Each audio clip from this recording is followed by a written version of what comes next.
Have you ever wondered what truly happens to those who dare to rise against the chosen ones? They may believe they are fighting an individual, but in reality they are provoking a war with destiny itself. And destiny never loses. Those who oppose the marked ones discover, sooner or later, that every action carries a consequence. And when you strike against divine purpose, the consequences are terrifying. It begins with subtle unrest, small shadows creeping into their path, but it always ends with collapse so complete that no explanation can deny it. These are not coincidences. These are not accidents. These are verdicts written by a higher hand. Tonight, you will witness the hidden truth, 9 frightening consequences that no enemy of the chosen escapes. Each revelation will peel back a layer of mystery and expose why those marked by light walk under a protection that nothing and no one can shatter. And let me warn you, the final consequence is the most chilling of all, a truth so undeniable it will leave you breathless. This is not just a list, it is a spiritual mirror. As you listen, you will feel it resonate in your own life, and you will understand why no force on earth can silence what has been sealed by heaven. So if you are ready, stay with me until the very last second, because what you are about to hear will change the way you see destiny forever. And before we begin, I want you to seal this moment with action. If you feel the weight of this message, hit the like button, subscribe if you haven't already, and comment 99 below. Why 99? Because in the language of the Spirit, 99 is not incompleteness. It is the sign that heaven is about to release the final piece, the missing one that completes the circle. By commenting 99, you declare that you are open, aligned, and ready for the divine completion that belongs only to the chosen. Are you ready? Then let's step into the first consequence. 1. The torment of the mind. The very first blow that strikes those who dare to oppose the chosen does not come from outside forces. It begins inside their own mind. It is subtle at first, almost invisible, like a whisper in the silence of the night. But soon that whisper becomes a roar that no distraction can silence. Peace, once taken for granted, evaporates like smoke in the wind.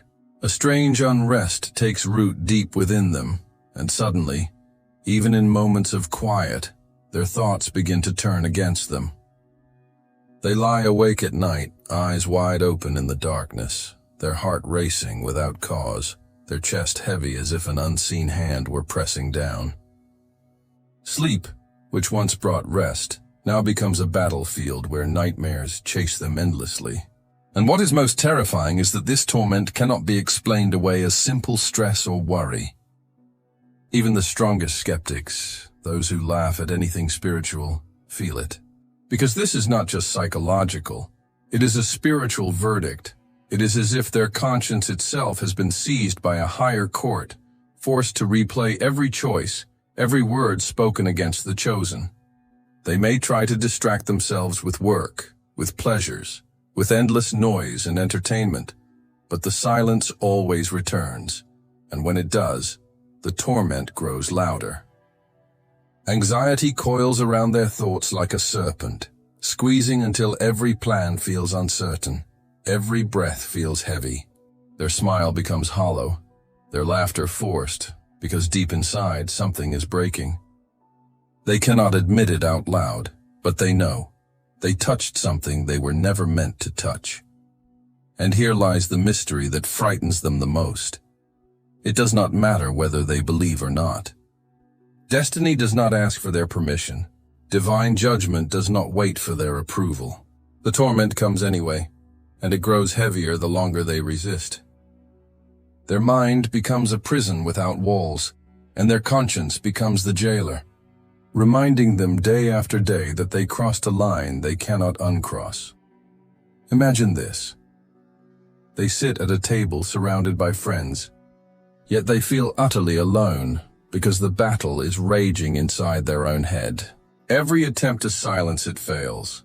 No alcohol numbs it, no drug drowns it, no distraction buries it. And as this invisible weight presses deeper, they begin to sense that what is chasing them is not madness. It is a verdict from above. This is the beginning of their collapse. For when the mind is shaken, everything else begins to crumble. And as their nights grow longer, their rest disappears and their sanity slips further away, they cannot help but wonder. If the torment of the mind is only the first consequence, what darker storms still await them? 2. The chain of bad luck. Once the mind is seized, something even stranger begins to unfold in the physical world around them. At first it looks like nothing more than bad luck, a missed call, a canceled meeting, a payment that never arrives. They shrug it off, telling themselves it happens to everyone. But soon the pattern becomes impossible to ignore. Every step they take is met with resistance. The deal that was guaranteed suddenly falls apart. The friend who promised support vanishes without warning. Objects they value break in their hands for no reason.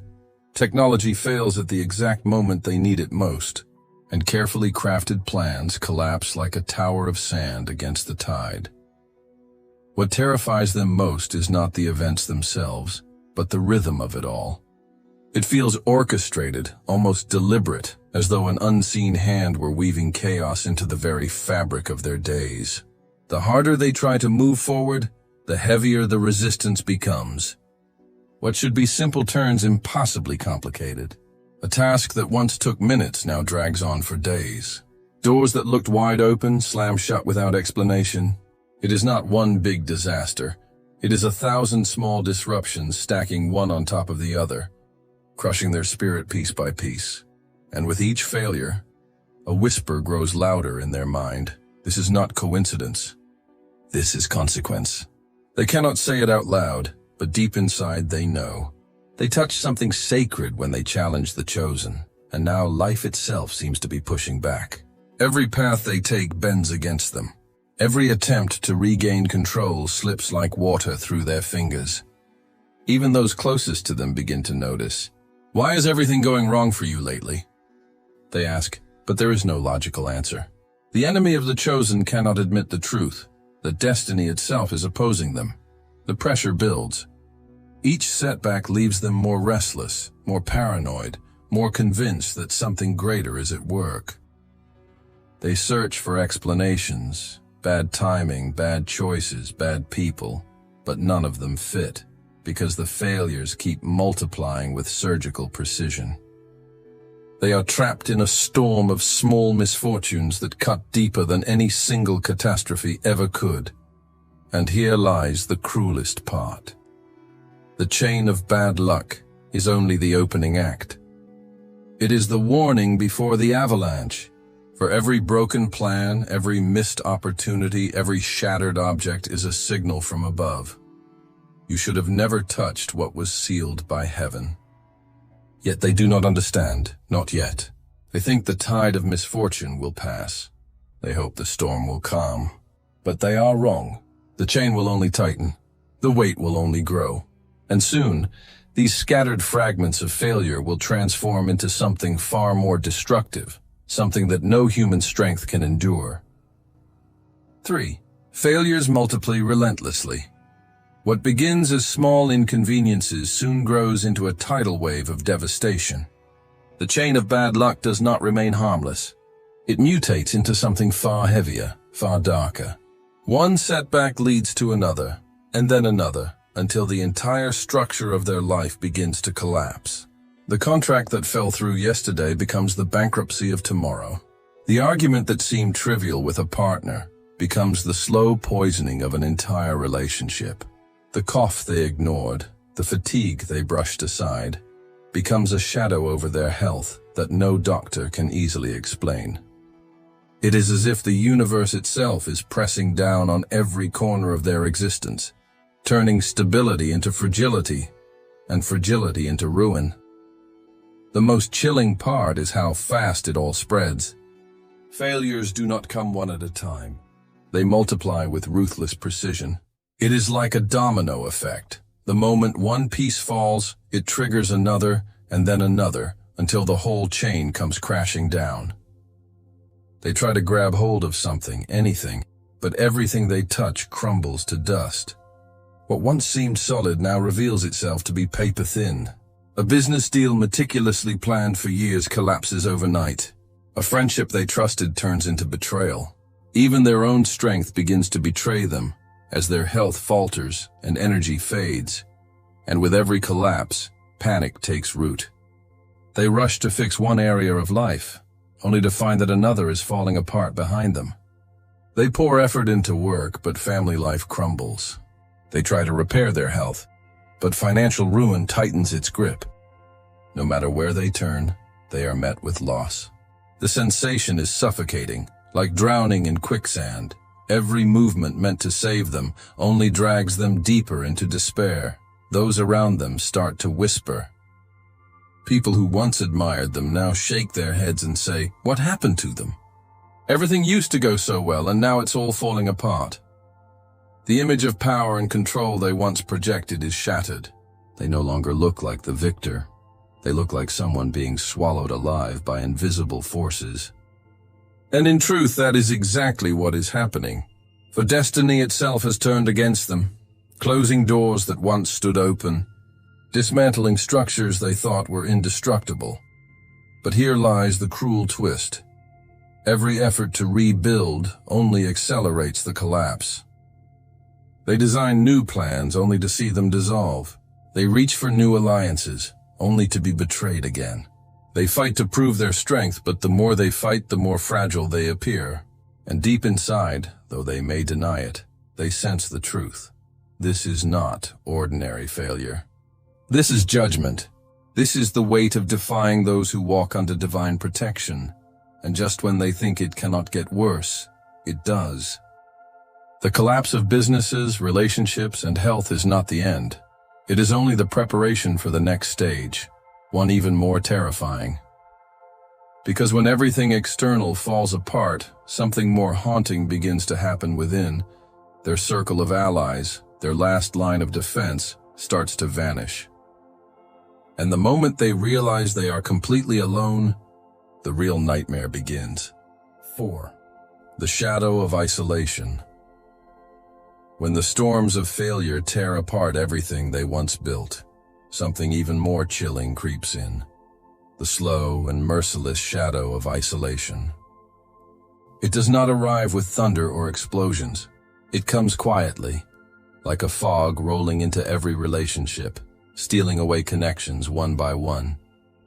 At first, it is subtle. A friend who doesn't return their call, a colleague who suddenly grows distant, a family member who avoids conversation. They dismiss it as coincidence, but soon the pattern becomes undeniable. The people who once surrounded them, the very ones they leaned on for support, begin to vanish like smoke in the wind. This abandonment cuts deeper than financial ruin or broken plans, because it strikes at the heart of human nature. No one wants to be left alone, and yet those who rise against the chosen find themselves deserted in their darkest hour. Friends stop inviting them. Allies they once trusted betray them for their own survival. Even family, the blood that should remain unshakable, creates distance, sensing an invisible heaviness they can no longer bear to carry. It is as if the world itself is pulling away, refusing to share the weight of the judgment pressing upon them. And here lies the terrifying truth. This isolation is not random. It is orchestrated by destiny itself. People may not even understand why they are leaving. They simply feel an unseen pressure, a spiritual heaviness that makes them withdraw. Subconsciously, they know that staying close to someone marked by divine judgment brings danger. And so, step by step, the enemy of the chosen is stripped of every human pillar they once relied on. The cruel irony is that isolation reveals the fragility they worked so hard to hide.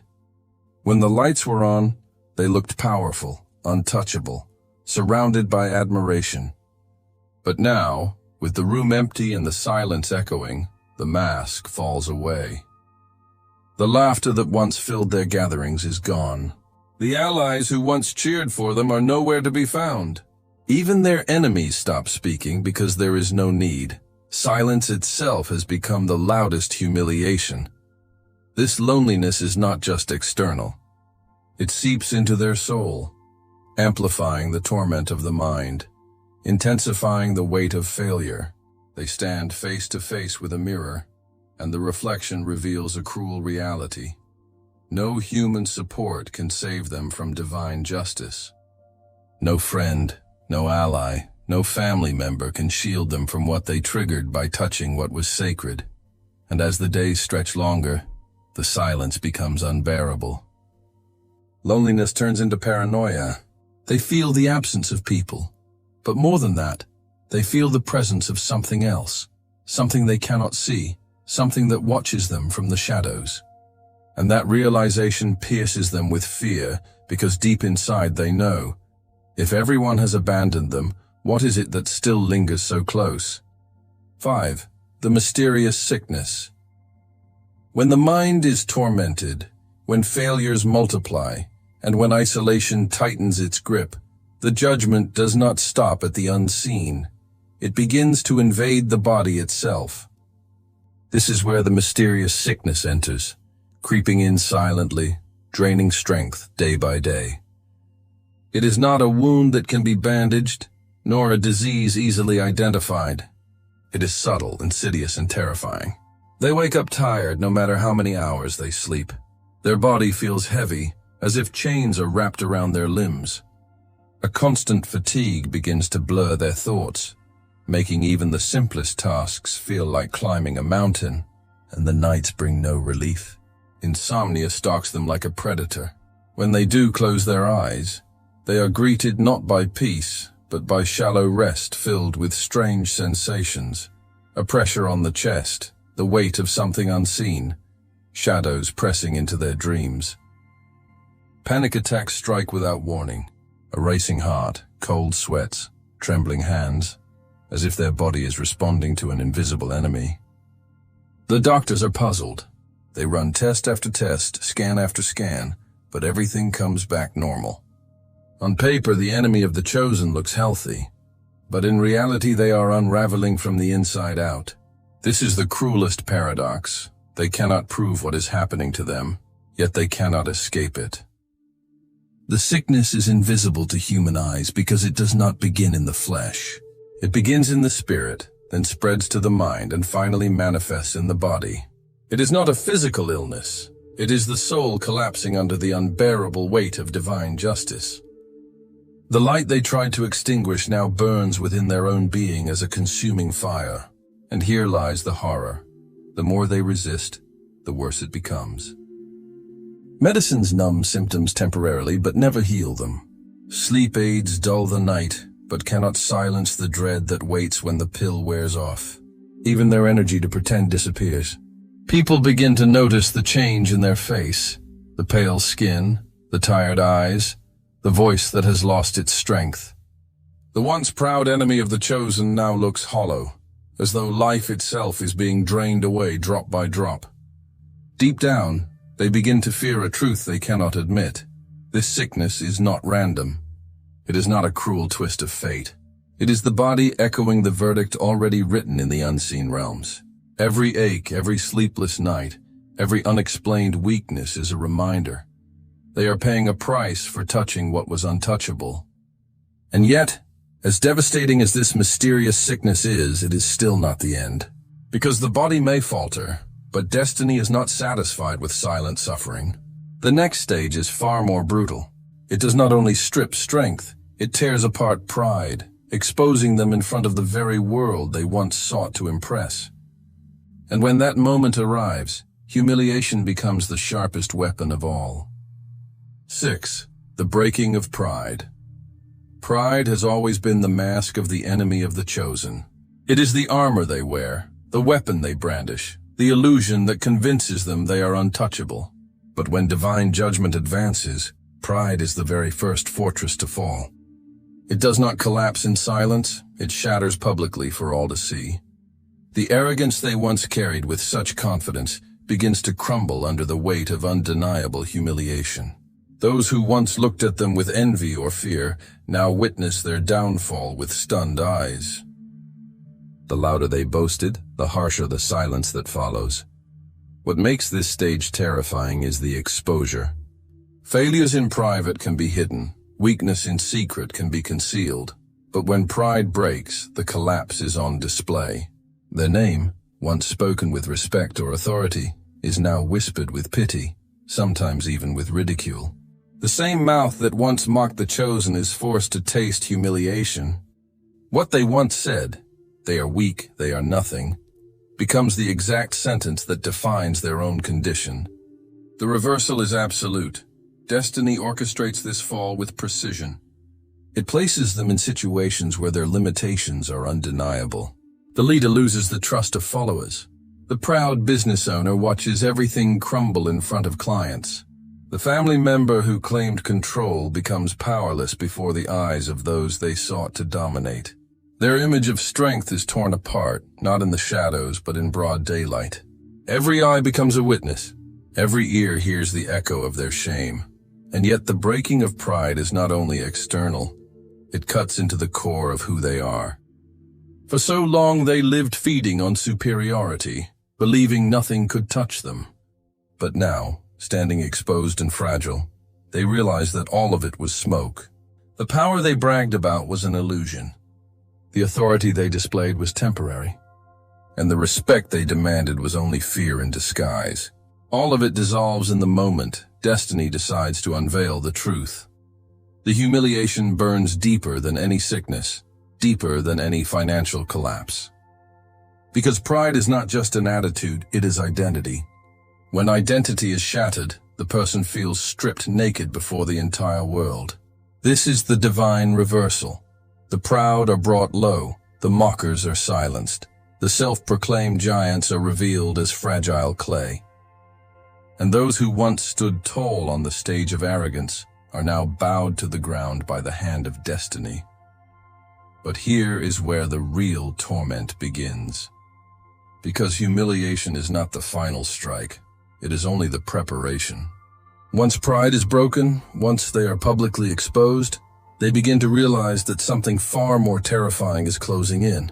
Not only the judgment of men, not only the whispers of society, but a shadow that follows them wherever they go, a presence they cannot escape.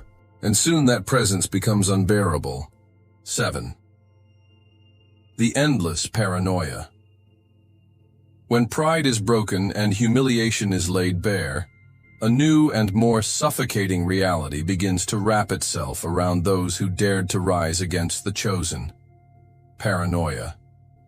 It does not strike with a loud roar, but creeps in like a whisper, a presence just out of sight. At first, it is nothing more than a fleeting sensation, the feeling of being watched while walking alone, the sense that someone is standing in the corner of the room though no one is there. They shake their head, telling themselves it's nothing. But the feeling doesn't fade. It grows stronger with every passing day. Soon, every sound becomes a warning. The creak of a floorboard in the night feels like footsteps closing in. The slam of a door feels like judgment entering the room. Even the silence becomes unbearable, thick and heavy, as if the air itself is filled with eyes staring directly at them. No matter where they go, the haunting shadow follows. At work, they feel studied. At home, they feel stalked. Even in a crowd surrounded by voices and movement, they feel singled out, as though an unseen spotlight is exposing them in front of the universe. And here lies the torment. The enemy of the chosen cannot point to a source. There is no face to accuse, no figure to fight, no enemy to confront. The haunting they feel is invisible because it is not human. It is the weight of divine justice pressing in, a constant reminder that they crossed a line they were never meant to cross. The paranoia drains them, stripping away the last fragments of peace they clung to. They check over their shoulder again and again. They lock doors 3 times, yet still feel unsafe. They hear whispers that no one else hears, footsteps that no one else notices. Their own fear is transformed into a prison that travels with them. It becomes impossible to rest, impossible to escape. The mind that once mocked the chosen now trembles at shadows. The hands that once pointed in arrogance now shake uncontrollably. Even their breath betrays them, coming fast and shallow whenever the invisible presence draws near. And yet there is no escape, for the haunting is not outside, it is within. They carry it everywhere they go because they cannot outrun the consequence of touching what is sacred. This endless paranoia is a torture unlike any other. It leaves them stranded in a world where every moment feels like the prelude to judgment.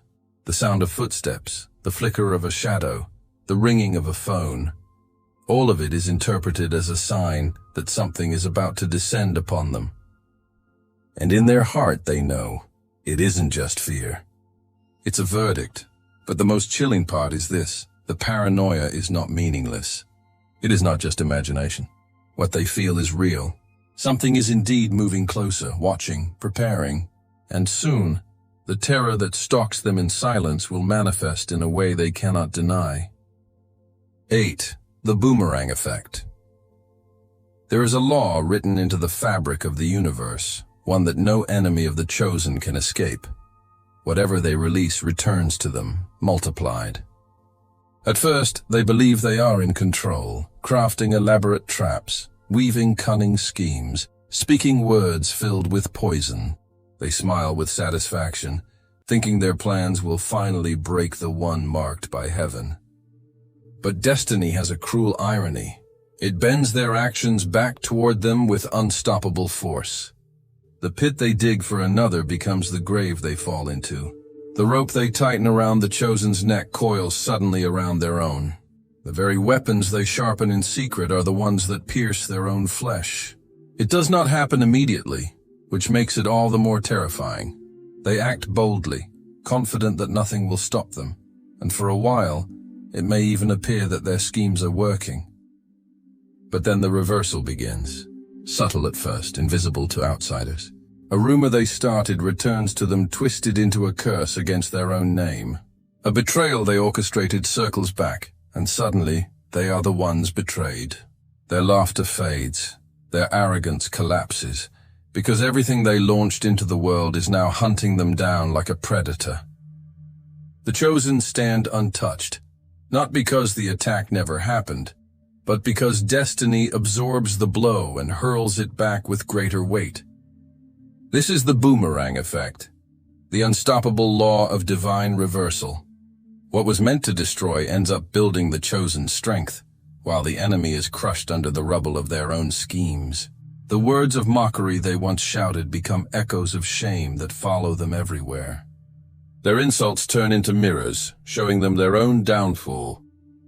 This is more than poetic justice. It is a spiritual law in motion. Every arrow aimed at the chosen turns mid-air. Every weapon raised shatters in the hands of the one who lifted it. Every curse muttered in secret returns amplified, pressing against the enemy with a force they cannot resist. They become trapped in a cycle of self-destruction, victims not of someone else's vengeance but of their own malice coming back upon them. And the cruelest part? They cannot explain it. They cannot blame anyone else. The evidence is too clear, the reversal too precise.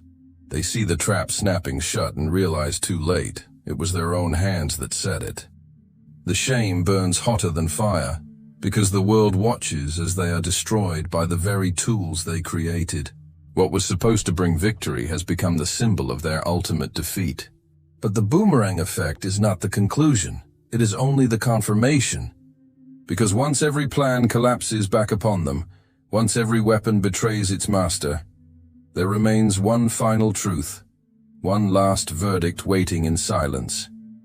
And when it arrives, it is not just consequence.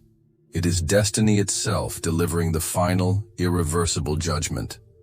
9. The final verdict, after the torment of the mind, after the chains of misfortune, after the relentless failures, the crushing loneliness, the mysterious sickness, the humiliation of pride, the endless paranoia, and the devastating boomerang effect, there comes a moment where everything stops. Not because relief has arrived, but because the truth can no longer be denied. This is the point where the enemy of the chosen faces the final verdict. It is not a verdict delivered by human courts, not a judgment that can be appealed, bargained with, or delayed. It is the decree of heaven itself, the eternal law that no strategy, no strength, and no wealth can overturn. It is here that their eyes finally open to a terrifying realization. They never fought against a man or a woman. They never fought against a single life marked by light. They fought against destiny. They fought against what was written long before they existed. Every insult, every scheme, every betrayal was not an attack on the chosen alone. It was rebellion against the eternal. And the eternal always wins. The weight of this revelation is unbearable. They look around at the ruins of what their life once was and understand that none of it was stolen by chance. It was stripped away by design. The doors that closed, the allies that vanished, the strength that drained. It was not random. It was the universe enforcing the law. Do not touch the anointed. Do not rise against the chosen. What was written above has now been carved into their reality below, and there is no escape. At this stage, fear is no longer the loudest sound. Silence is. The silence of realization, the silence of defeat, the silence that whispers, "It is over." The proud voice that once mocked destiny now trembles with regret. But it is too late, for the verdict is final. What they once thought was power is revealed to be dust. What they once thought was control is revealed to be an illusion. What they once thought was victory is revealed to be the pathway to their own downfall. And the most haunting part of all is this: the chosen did not need to lift a finger. The battle was never theirs to fight. Destiny fought for them. Heaven fought for them. The eternal hand moved in silence, and the enemies destroyed themselves in the process. This is why the chosen walk untouched while their enemies crumble, because no darkness can rewrite what has already been decreed by light. And so the story closes not with noise, but with an unshakable truth. Those who dare to challenge the chosen always discover too late that they were never in control. They were only actors in a play whose ending was written long ago. They fought against the eternal, and the eternal always wins. But for those listening now, this is not the end. It is the threshold. Because if the eternal